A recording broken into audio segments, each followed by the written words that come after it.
یہ ویڈیو جو میں نے اپنی ویڈیو کے ساتھ ایک اپلوڈ کی ہے، ایک طرف جہاں امریکی صدر ڈونلڈ ٹرمپ نے فلسطین، بیت المقدس اور مسجد الاقصی شریف کے خلاف بیانات دیے، اور دوسری طرف 3 اپریل کو جو پنشا مسلم ڈے برطانیہ میں منایا جا رہا ہے کہ مسلمانوں کو اگر شہید کر دیا گیا تو 500 پوائنٹ، مسلمان خواتین کے سر سے اگر دوپٹہ کھینچا گیا تو اتنے پوائنٹ، ان پر تیزاب پھینکا گیا تو اتنے پوائنٹ، اور اس طرح کی باتیں کی جا رہی ہیں۔ وہیں امریکہ کے غیور، غیرت مند اور بہادر اور دلیر مسلمان ہزاروں کی تعداد میں اکٹھے ہوئے اور وائٹ ہاؤس کے سامنے انہوں نے نماز ادا کی اور امریکی صدر کو یہ پیغام دیا کہ تو پرندے مار دے، سر و صنوبر مار دے، تیری مرضی، جس کو دہشت گرد کہہ کر مار دے،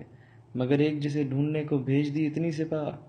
یہ نہ ہو وہ تجھے تیرے گھر کے اندر مار دے، اور تیرا اس کے چاہنے والوں سے پالا پڑ گیا جو پرندے بھیج کے لشکر مار دے۔ سلام ہے امریکہ کے ان مسلمان بھائیوں اور بہنوں کو، اور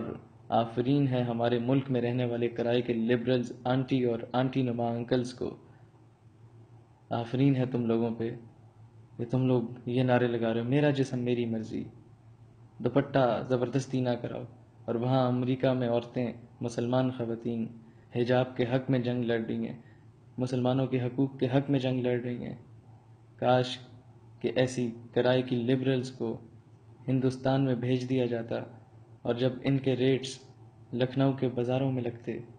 اور جب ان کے نام پر بولیاں ممبئی کے بازاروں میں لگتیں، یا جب ان کے بھائی ہندو بنیے کی گاڑی کے ٹائر صاف کر رہے ہوتے، شاید تب انہیں قدر آتی کہ ایک آزاد ریاست میں جینا